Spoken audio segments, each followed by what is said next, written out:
దేవకమ్మ మిమ్మల్ని పెద్దవాడు పిలుస్తున్నారు.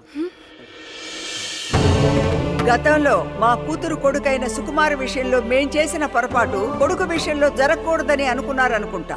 రాత్రి ఇల్లు సర్దుతుంటే మా వారి గదిలో ఇవి కనిపించాయి. తన కొడుకు ఒక కూతురుందని వీళ్ళ తాతగారికి తెలిసేమో. అందుకే దేవకిని తన మనోరాలుగా, తన సర్వాస్తులకు వారసురాలుగా చెప్తూ ఆమె పేరునే ఈ ఆస్తి అంతా రాసి పెట్టారు. ఈ నిజం ఊరందరికీ తెలియాలని మీ అందరినీ పిలిపించాను. మీ అందరి సమక్షంలో దేవకిని మా మనవరాలుగా అంగీకరిస్తూ మనస్ఫూర్తిగా మా కుటుంబంలోకి ఆహ్వానిస్తున్నాను. దేవకి,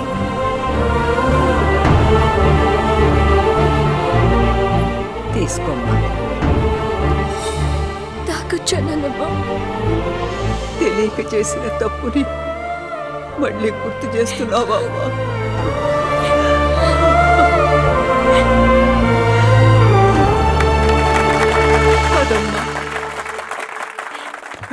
అమ్మమ్మా వెళ్దాం. ఆగు, నీతో మాట్లాడాలి.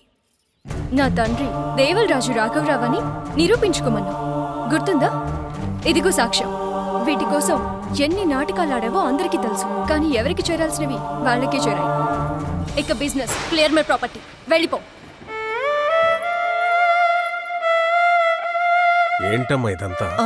ఆయన ఈ ఆస్తి అంతా ఆ పిల్ల పేరు రాసేశారు. అచ్యుతరామయ్యకి రాఘవ్ భార్య గురించే తెలీదు, ఇక ఆడ కూతురు దేవ గురించి ఎలా తెలుస్తుందమ్మా?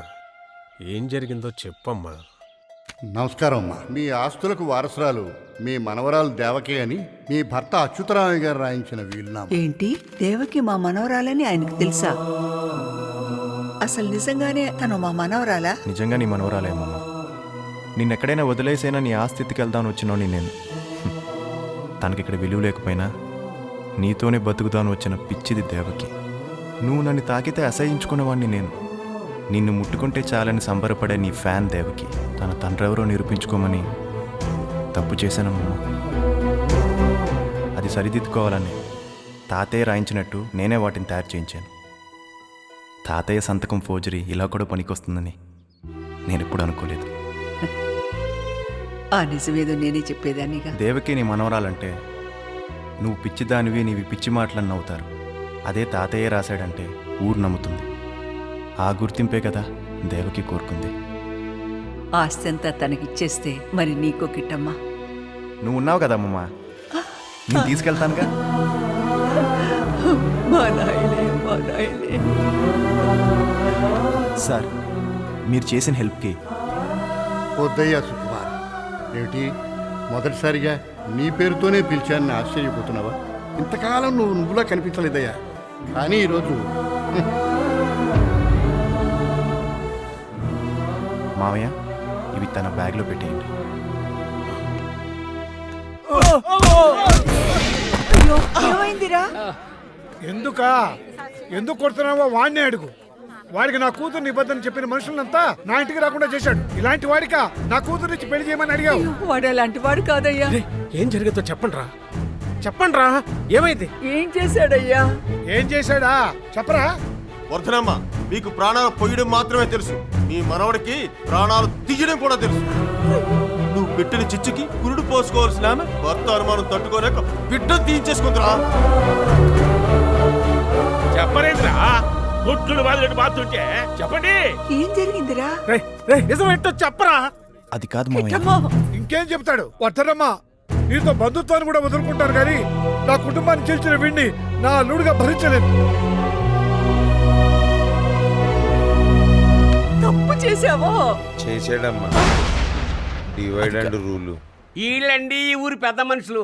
తాతకు తగ్గ మానవుడు. ఇంకేముందిరా, ఆడు వాళ్ళ అమ్మమ్మ హ్యాండ్ టు హ్యాండ్ ఆడుకుంటానే మన బాధ పదనే. అది ఎప్పట్లో నన్ను తప్పుగా తీసుకో. ఛే, నీ ముఖం చూపించకు. ఈడు మనిషి అవడంతే. అమ్మమ్మ అని చెప్పేది నా కుటుంబాన్ని సర్వనాశనం చేశాడు. ఇలాంటి వాడికా నా కూతురు నుంచి పెళ్లి చేయమని అడిగావు? వర్ధనమ్మ, నీతో బంధుత్వాన్ని కూడా వదులుకుంటాను కానీ నా కుటుంబాన్ని చీల్చిన వీడిని నా అల్లుడుగా భరించలేదు. విన్నారా? వీళ్ళండి ఈ ఊరి పెద్ద మనుషులు. తాతకు తగ్గ మానవుడు. సుకుమార్, నేను నీతో మాట్లాడాలి. శాంకర్ ఏదో మాట్లాడాలను. శాంకరి నిశ్శబ్దాన్ని భరించలేకపోతున్నాను, ఏంటో చెప్పు. కొద్దిసేపటి నా నిశ్శబ్దాన్ని భరించలేని వాడివి నేను చెప్పే నిజాల్ని ఎలా తట్టుకుంటావో అని ఆలోచిస్తున్నాను సుకుమార్. చూడు సుకుమార్, ప్రపంచంలో వేడి చల్లదనమని రెండుండవు. వేడి లేకపోవడమే చల్లదనం. అలాగే బ్రతుకు చావు కూడా రెండు కావు. బ్రతకలేకపోవడమే చావు. నా వాళ్ళందరూ లేని జీవం లేని బ్రతుకు బ్రతికినా ఒకటే, చచ్చిపోయినా ఒకటే. అందుకే మనిద్దరం మంచి స్నేహితులుగా విడిపోతాం.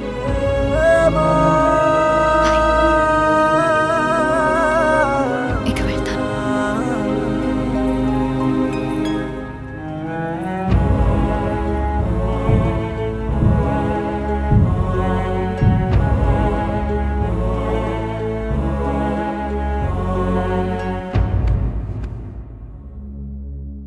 తప్పు చేశాను అమ్మమ్మ, ఇంకెప్పుడు అలా చేయను. పద మన బయలుదేరతాం. అమ్మమ్మ, అమ్మమ్మ, అమ్మమ్మ, అమ్మమ్మ, అమ్మమ్మ, అమ్మమ్మ, మావయ్య, మావయ్య, మావయ్య, మావయ్య, మావయ్య, మావయ్య, మావయ్య, మావయ్య, మావయ్య. తల్లుంటే పులితోలు చుట్టనిచ్చేనా? తల్లుంటే విభూతి రాయనిచ్చేనా?